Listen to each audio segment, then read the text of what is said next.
You're listening to The Higher Ed Marketer, a podcast geared towards marketing professionals in higher education. This show will tackle all sorts of questions related to student recruitment, donor relations, marketing trends, new technologies, and so much more. If you're looking for conversations centered around where the industry is going, this podcast is for you. Let's get into the show.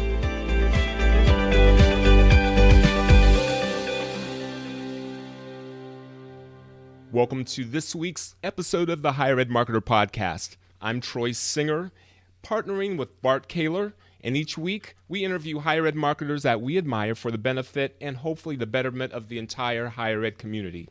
Our guest today is Bob Johnson from Johnson Consulting, and we talked to Bob, who has a wealth of knowledge and experience in higher ed marketing, about websites and ComFlow and the improvement and making sure that they are working as optimized as possible. Bart? Yeah, Bob's a great guest, and I have known about Bob for many, many years. I've admired his work, and he's really kind of one of those pillars in the higher ed marketing community. He's been doing the work for many, many years. I was first introduced to his work in the mid-2000s. He's obviously done a lot of research, and he's very knowledgeable and just does an awesome job of sharing his wisdom on today's show. Here's our conversation with Bob Johnson. Bob, we are so excited to have you on our podcast and to get into your experience and what you're working on now. But we love starting our conversations with our guests by asking them if there's something that you've learned recently that you would think is interesting enough for the community to know. Something I just learned this morning was a possible pathway, because I don't know about it in detail yet. I was reading the blog newsletter from Terminalfour, a web people in Dublin, Ireland that work with a lot of higher education institutions all around the world. And they're concerned, or they're talking to people in that blog letter about what's going to happen to higher education marketing online when Google Analytics no longer, well, not just the change in Google Analytics, but when cookies aren't being used anymore. Now, cookies seem to be on the demise by the end of next year, so it's not like we have to fix things in a hurry. But things like retargeting advertising, which some people still think is really creepy, but a lot of higher education institutions use it, and some of them use it well, and some of them not so well. Those things are going to be harder to do. So Terminalfour was talking about a new approach to analytics and tracking what people do on your website called Funnelback. And before we end today, I'll give people a way to search and do what I do. I just signed up for the Funnelback newsletter, so I can get direct from them. They're working with universities in the UK and the US. I'd honestly never heard of it before, but that's why I read other people's blog things, because other people know more than I do. And Terminalfour was right on it. They mentioned a couple of universities, including University of Edinburgh, which has done a lot of work with top task research and really focusing the website on the needs of students who use the site. So as soon as I saw they had been a client of Funnelback, I said, then there must be something good about this. Creighton University has also either is or has been a client as well. One of the things touted about it is that it will help you discover not terrible, but unused content on your website. And just about every higher education website suffers from an excess of building up content that's never removed. My colleague, friend, and partner in Dublin, Ireland, Jerry McGovern, has a phrase I've often used in conferences, that websites always eat, they never poop. And for the most part, no higher education website team is charged with the systematic reduction of unused content on the site. There's a couple of them out there that are, but that's pretty rare. And of course, the bigger and more bloated your website, the worse your search function works, and that's what Funnelback is designed for. So that's the new stuff I learned. I'm really interested in that kind of thing, because most of my professional interests today are focused on making more effective marketing websites for better student recruitment. And so that's why I jumped on this as soon as I saw it in the Terminalfour blog. Bob, I'm assuming that most people know who you are within the higher ed marketing community, but I don't want to take that for granted. So please, if you could give us as quickly as possible, and with all of your expertise, I know it might take a little while, but give us a glimpse of your journey. And I want to set the stage for the reason why there's very few people that we can have as a guest that can speak to higher ed marketing and websites like you. Well, I've been doing higher education marketing since, I'd say the mid 1980s. I was involved with Tom Hayes in creating, helping set up, Tom was the initial founder, and helping set up the Symposium for the Marketing of Higher Education just before it went over to the AMA. And Tom told me at the time, he called me on the phone in the 80s because I was the only person he could find in higher ed with the title Vice President for Marketing that I had at a college in Detroit at the time. So that led him to me. We've had a partnership of sorts ever since. And when it went over to the AMA, when the symposium went over to the AMA, I chaired that for about 10 years from the early 90s to the early 2000s. During that time, I developed a higher ed marketing newsletter to promote the symposium and to collect subscribers. And I've been writing that ever since 1995, and it still gets subscribers. People leave, people arrive. I don't know what's bringing new ones in these days, but they still come, so it balances off. And that's what I'm primarily doing. I call myself semi-retired now. I'm not actively looking for new clients. I'm not looking for, things to do at conferences. I did that for 30 years, and I don't miss the airports. So I still write that. I do a link of the week every week in between the newsletter. I pick a college or university website link that I think is particularly good in the higher education atmosphere, marketing atmosphere. And I still, as long as I have fun doing that, and doing things like what we're doing right here today, then I'll keep doing that. I held university marketing positions all during the 90s until the year 2000. In the year 2000, I went to work with an agency in Albany, New York. I worked with them for 6 years. After 6 years, I went on my own as an independent consultant. I just wanted to be on my own, and I thought I had enough recognition that would work for a time, and it did. So from 2006 until just before the pandemic, I was actively involved in that. And then I kind of eased into the semi-retirement stage, and still involved, not quite as active as before. Started a new project this week, though, and I'll tell you up front, in this new project is doing a competition review, the client, and the project person, the project school, which I'm not at liberty to name right now, is only the second school that I've ever worked with or been a secret shopper at that used the name of the academic program they asked me about when I filled out their inquiry form. They actually referred that on the first email response I got. And not doing that, I think, is one of the major marketing mistakes that almost every college and university in the land makes. They collect that information on their inquiry form, and most of them never refer to it, at least in the first couple of weeks of email inquiries. And this new client, by God, it was a forensic science program. That doesn't narrow it down too much. There's a lot of those in the country. And they mentioned forensic science, that I was interested in that in the email. I've only had one of those 10 years ago from a regional public university in Wisconsin, where I said I was interested in pre-med. And I got an email back. I got 2 emails back in the first 4, one from the chair of the biology department and one from the head of the pre-med committee. And that I regard as masterful, detailed, conversion-oriented follow-up marketing, which is an area where so many schools could do so much better work than they do now. Yeah, isn't that interesting, Bob? I mean, I've known of you for a very long time. I think we just recently met, but I've known of you for a very long time. And my first higher ed website was in 1997. My alma mater had heard that I was doing websites and asked me to be a part of theirs, and I got picked up by the Chronicle and other places. But I was aware of your work early 2000s, and it's funny, just as you tell that story about that secret shopping situation that you're in right now, that technology has been around for a while. Just the idea of variable data and personalization. I mean, it's not something that's, was invented in 2019 or 2020. And I agree with you. I mean, most of the modern CRMs, most of the, a lot of the technology and websites can allow for that personalization, but and we all hear so many times that personalization is what Gen Z and these generations want to see. That's what makes them get excited about things. But it just seems like that's a missing opportunity that a lot of schools, their marketing departments just aren't grabbing onto. Yeah. And in this case, the two other schools that are the competitors of the client school, neither one of them paid any attention to what I put down as a program of interest when I filled out the form.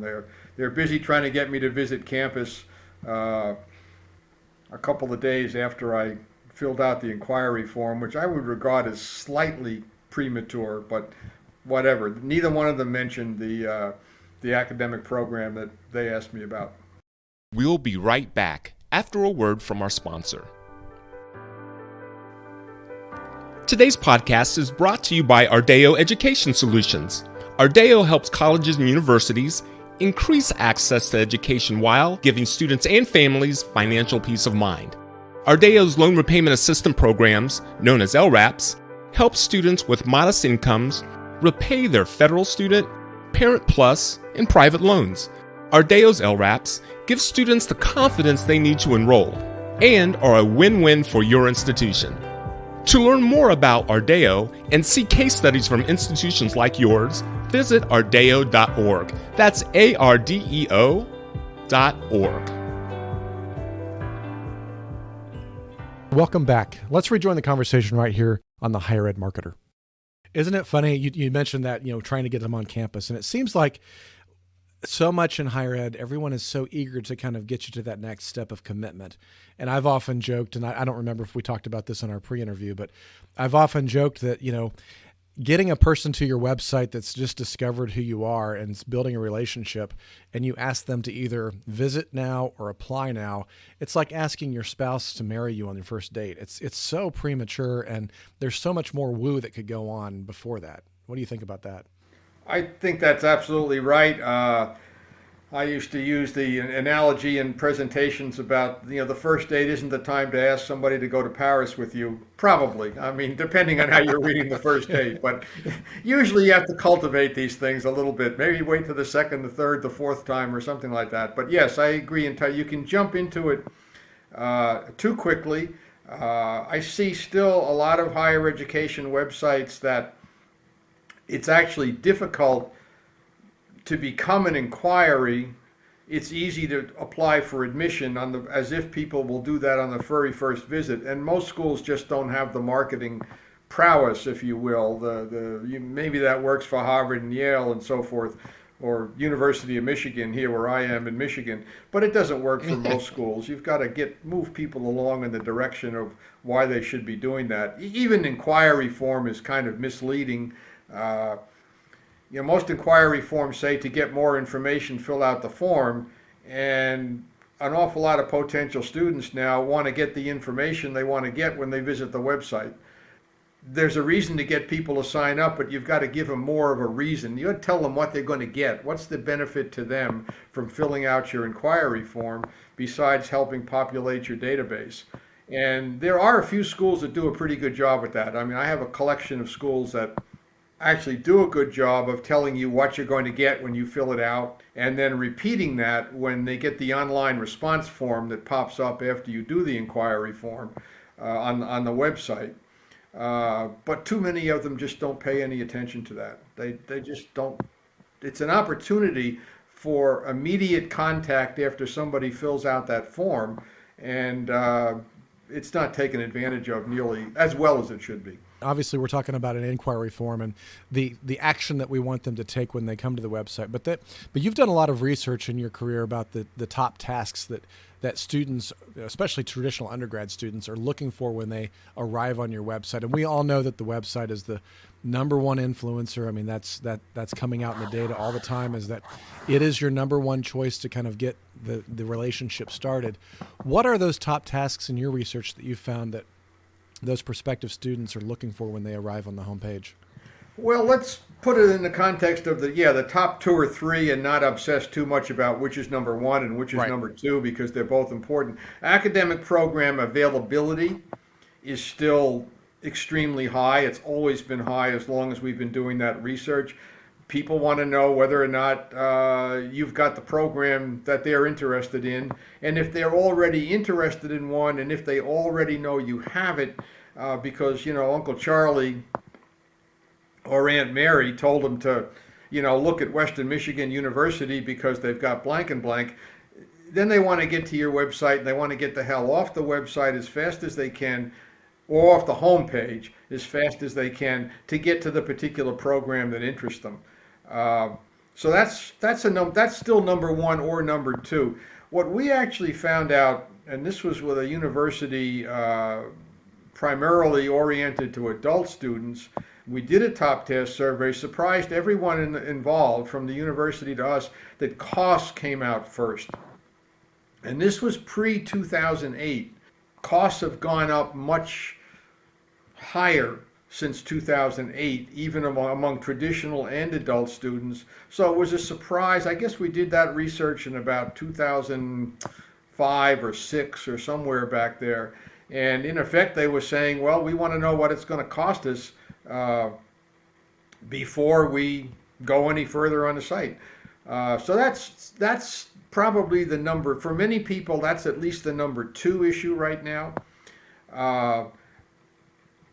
A number three issue, particularly for adults, but also increasingly for younger students, are outcomes information. What happens if I go to your school, take your major that interests me, and graduate? What happens next? And that's an area where almost no schools really have substantive information about outcomes related to the particular majors they offer at the school. That's difficult to compile, I've been told. There are some schools, at least a couple of schools, who do it. And that would be a competitive advantage for schools that had that, would be a way to differentiate themselves from the majority of schools that don't. Most schools, what they put up on the website is the percentage of the over 90% of their graduates who are either employed or in graduate school within 6 months after graduation. I have never seen a college or a university that does not have that information to put up, and that isn't really what people are looking for when it comes to outcomes. It's not a differentiator, but where they're really lacking, most schools still, is an easy way for people to get an estimate of what it will cost them personally. Bart, you mentioned personalization. How can I find out, how can I get an estimate? Doesn't have to be the final word, but how can I get an early estimate in the conversion process and the recruitment process of what it's going to cost me to go to your school without having to fill out the FAFSA, without having to fill out a pre-FAFSA or anything like that? Would you please tell me, give me an idea what it's going to cost? And my favorite source for that, I think we mentioned last week, is the My Intuition format, which is used by several dozen schools, mostly private, but some public. In Massachusetts, 3 or 4 parts of the public university system are using it now. And a student can go on there and fill out 7 steps. 7 steps is all they need. And they get an estimate back from the particular school that's using it of what their aid package is going to look like, and more important, what is the net cost to them. So I would encourage, I didn't just learn about this week, but I would certainly encourage anyone listening to at least check that out. Yeah, I think that's a great point. Intuition, and go and look and see what it's all about. Was invented by a professor at Wellesley, an economics professor, years and years and years ago. It wouldn't still be working there if it didn't work well. They still connect to the FAFSA, which is logical. If they like what they see there, then they'll go do something else. But so those 3 things: academic programs, cost to me, not sticker price, because we know that's what scares everybody away. So we got to get past the sticker price. My intuition is easy way to get past the sticker price, and then the outcomes. Now, if you're a residential student, and I'll pass it back to you folks, if you're a residential student, obviously, at some point you're going to want to learn what it's like to live and experience on the campus, and that's when you're going to want to go visit and do all those kinds of things about the dorms and so forth. Yeah, and a lot of that, what you just said there, a lot of that should also be kind of intuitive in the way that the design, the layout, the photography, the videos are presenting that. Students don't want to read it; they want to be able to experience that. But I think those are great points, Bob. Those three elements, and I think it's interesting, because I think one of the challenges that people don't realize is our friends Google have created these knowledge panels for every university in North America, and basically they've indicated the fact they're just pulling, at least in the United States, pulling iPads data and giving, churning out the graduation rates, the average cost of attendance after discounts. So that data is out there even before the students are getting to your website, and so I love your point of sites like My Intuition, sites like being able to put the information about tuition and cost up front and clear, because we know students are looking at that, parents are looking at that more than ever before. So, Bob, these are really great points, and I think those are really, really good things. One thing I did want to kind of tease out a little bit on that, Bob, is also just this idea of help me understand a little bit when you look at. I mean, you've looked at this for many years. The idea of navigation. I was looking at a site the other day, and somebody asked me to review it, and I think I counted up 57 unique links on the homepage. And it wasn't a long, drawn-out homepage. It was a pretty short homepage. Help me understand, especially one of the big debates I hear a lot is the idea of audience-centric navigation. So I have to identify, am I undergrad, am I adult, am I degree completion, am I graduate, am I online, versus more of a functional type of navigation where, I've got I've got academics, I've got admissions, I've got, athletics. Help me understand what your research has shown and your expertise. Well, the first point I guess I would make is that the top tasks don't differ that much based on type of student visiting the site. So I've had clients who, when doing the research, they insist on breaking down the results from graduate students, for instance, versus undergraduate students. There are certainly differences among those groups, but when they first come to the website, they're remarkably similar. They want to know if you have the program, they want to know what it's going to cost, and they want to know what's the benefit to them if they finish the program. So I think the variation on the audience-centric is not to obsess over the 18-year-olds are dramatically different than the 30-year-olds. They're not, with respect to the tasks they want to do when they come to the site. Actually, the new client right now actually does a remarkably good job. I mean, they have the pathway. The only thing you see when the homepage opens is the websites to the academic programs. And then a differentiation for online programs, so you can quickly get into those. And I've seen recent research, by the way, that shows that their high school level, people graduating from high school are more interested in hybrid or online programs than they've been before. And that, you can call that a benefit or not of the pandemic results. Right. But schools who made an investment in online education during the pandemic, we need more research on this, but if the initial research is accurate, they're going to reap the rewards of today's younger students being more interested in that than they were before, and so this is a time to really work on that. So audience is important. I think the first decision the school has to make is the primary purpose of the website is to recruit students, and the homepage has to be focused on that. We've never done a top task survey where, for instance, and remember, this is people coming to the site for the first time, but this is new students, where news stories didn't rank as close to the bottom of the task list as you could possibly get.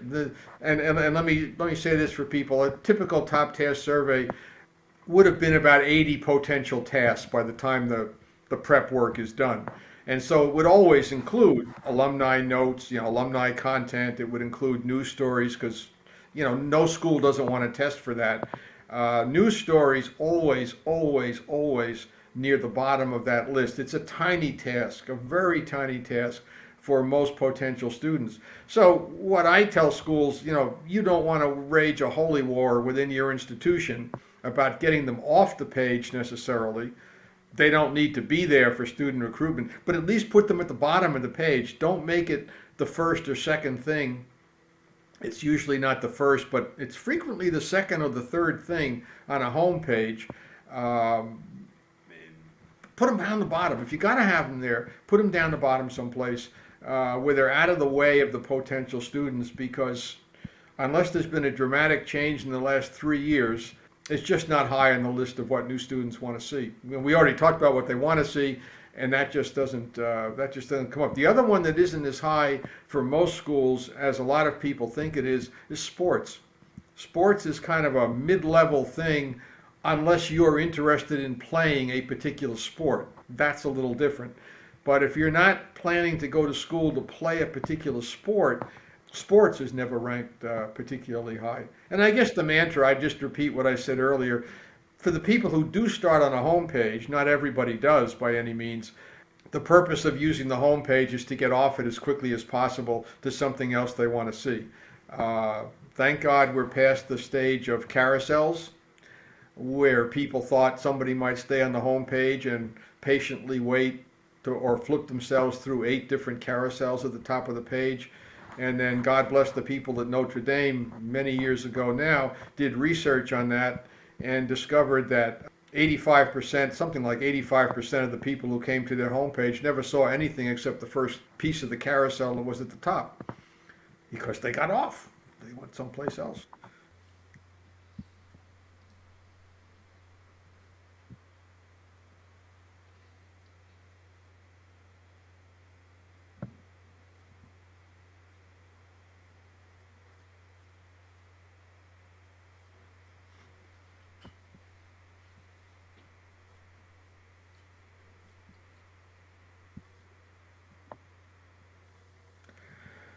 Well, sure. I think there are schools that spend a certain amount of time, desperately seeking new potential student in audiences addition to at various the work that places you do around the with country, websites and usually optimizing distant the from function their of own them, home you also often, do I a don't lot wanna of say work usually, with but optimizing often distance enrollment from yield their home strategy, location and would like to as a talk way to of you about solving an that. enrollment problem. You had mentioned I think before that's that okay you if do you very secret carefully shopping do it after you exercises, first and you have really a said, weekly I've newsletter that maximized reports everything on I what you think I can find. do Could we start the to conversation convert out there? the people who are coming to me now, sometimes through buying search names, sometimes through, just a reference from, again, Uncle Charlie or Aunt Mary. Most people, the majority of students going to college, we all know they're going to go fairly close to home. They're not going to travel very far.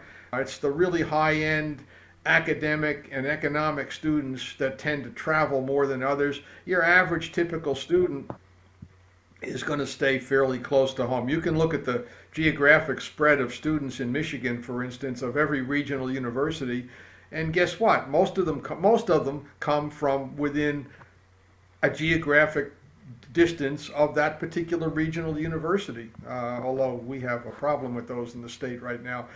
And so look at the conversion. So that's where I would come back to, how are you first responding to people in text and email, and what are you talking to them about? You've really got to know as much as possible about them. If all you've got is the inquiry form, pay attention to it and use the academic program. If you've bought their name, if it's a self-reported ACT or College Board score, the student went to take the test and they sent you the score, you should be reading the information you get from that very carefully, because if you're serious about starting a personal relationship, there's incredible information that direct marketers would die for in there about what the students tell you about their college aspirations, what kind of help they need, what they expect to get. I will confess to not having checked the ACT form in 4 years now, but up until that point, they were actually doing something that the College Board was not on the SAT. They were asking the students their degree of interest in a particular major. And one of the things I learned, at least all during the 1990s, was that students who said they were seriously interested in mechanical engineering, for instance, converted at a far higher rate than people who were just casually interested. They had 3 levels of interest to pick from. And if they picked the top one, and they had a good academic profile, and you could beg a mechanical engineering professor to call them on the phone, which was difficult to do, but if you presented them with the right profile of the right student, they would actually do it. But what we had to make sure there, of course, was that they were, when the student picked up the phone and somebody said, "I'm Professor so-and-so," they would react to it because they were coming from the same major and because they were seriously interested in the major. So the bottom line, I think, here is pay most serious attention to self-reported inquiries that are coming, and are you doing everything you can to maximize the conversion of those students. Those students are yours to lose. And they're self-reporting their information to a handful of schools. You might be number 1, you might be number 3. If you're number 3, you might become number 1 if you follow up with those people in a way that number 1 isn't doing. I love the fact, too, that you're really focusing on, again, using the data that we already have. So that, that self-reported data through the College Board information, and ACT, it's the self-reported data that they put on the inquiry form. And even to the point, we did this with a recent school last year, was one of the incentives that we gave students to engage them deeper, even in the inquiry funnel, was letting them take a quiz. And it was a fun quiz, and it was kind of a silly quiz. What's your favorite food to eat when you study? Or, what kind of music do you like to listen to when you study? But what we did is we took that then and then pushed back very personalized messages to not only the students, but to mom and dad. And so it was like, hey, we were really excited to learn that Bob loves eating nachos, listening to country music when he studies. Who would have thought? Let us tell you about the engineering program at XYZ University. Being able to do that is going to generate conversations with the parents and the students. It's going to be able to generate interest because all of a sudden we heard them. That's one of the things we know about Gen Z is they want to be heard. They want to be listened to. And so I love the idea, Bob, that you're saying is really, especially when you're looking at yield strategies, where in the funnel can we start inserting these types of messaging that's going to not only impact the students, but also parents? With more schools going test optional, maybe they'll start to see a reduction in this self-reported category of people. But I suspect most schools are still getting a lot of those.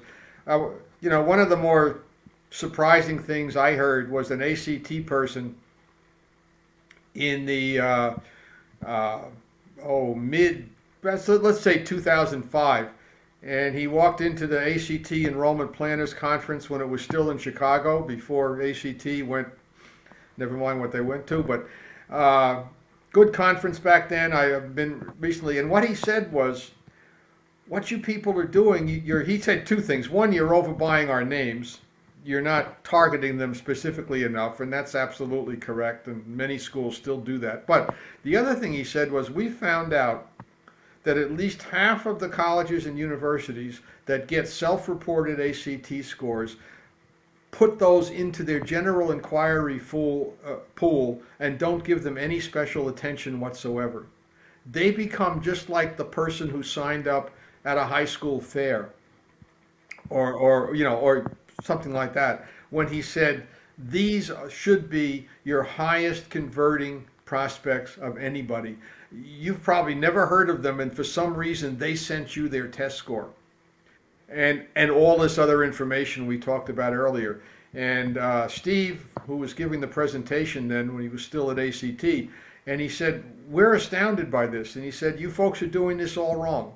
The value here is make these your priority group of inquiries that you want to follow with. And that information was good, 15, 16 years ago. I hope there's nobody out there still doing that. But if there is, you need to move past that immediately. And that's what I mean by making sure you're maximizing everything you can do in the early conversion stage before you start trying to mine for new gold in areas far removed from your campus, because that's just a very, very difficult thing to do.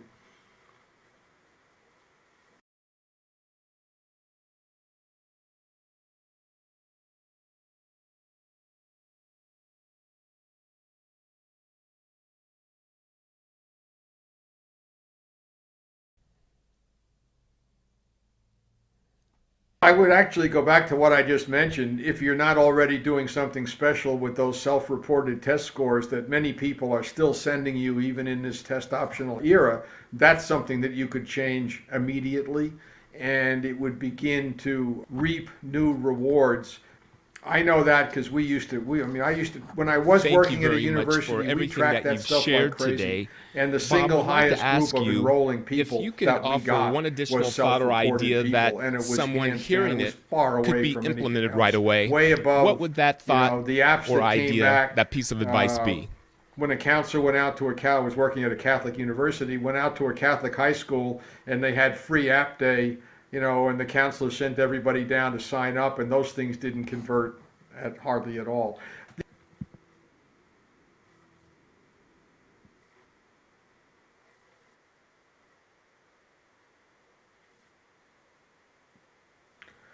I would just Google bobjohnsonconsulting.com, and you'll get there. And it's very easy to sign up for my newsletter, and my link of the week's from bobjohnsonconsulting.com. I'm not actively soliciting new clients these days, although I am taking occasional work from people I've known for years and years and who have been newsletter subscribers. So that's what I still do regularly: the monthly newsletter, the weekly links of Thank the you, weeks. Bob. I'd love to have For people those who join would me like there to and build up the contact subscriber you, base. what is the best way for someone to reach you, or how should they go about to do so? Yeah, I do. This has been a great conversation. I've really appreciated so much of what Bob has talked about. I really liked the research that he talked about at the top of the show with the top tasks, and you might go back and re-listen to some of that, because I think those are some really clear things that you need to take a look at. Have an honest look at your website and make sure that you are, providing easy access and easy information to those tasks that students are looking for. And I really also appreciated, his comment that he talked about just making sure your website is Thank you, Bob. enrollment focused. Bart, And that's do you something, have if any you're a regular closing listener here on the thoughts podcast, that you've you would heard like me to share? talk a lot about is, just the importance of enrollment focused websites, content that's going to get, answering the questions that prospective students and influencers have, and then, ways to generate, people to get to that content into your website. So those are some really good things. And I really also appreciated some of those lower level tasks that he talked about, which, ended up being news and maybe sometimes athletics, depending on who you are, that we really sometimes put higher than what they need to be. And then finally, I really liked, just this whole point of you're gathering data, whether it's self-reported through it's a student sharing their test scores with you, or if it's an inquiry form that you've collected some data, use that data in your personalization, in your ComFlow, in your emails, in the way that you communicate with your students. I really thought that was a lot of wisdom in that as well. So, Bob, thanks again so much for joining us today. It's been quite a pleasure. Thank you for having me. It's been a fun time.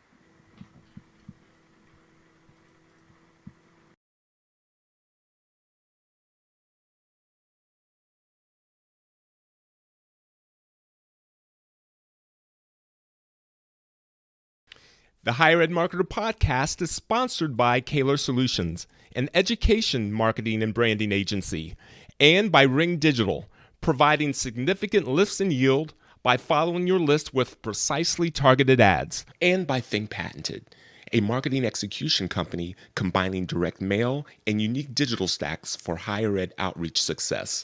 On behalf of Bart Kaler, my co-host, I'm Troy Singer. Thank you for listening. You've been listening to The Higher Ed Marketer. To ensure that you never miss an episode, subscribe to the show in your favorite podcast player. If you're listening with Apple Podcasts, we'd love for you to leave a quick rating of the show. Simply tap the number of stars you think the podcast deserves. Until next time.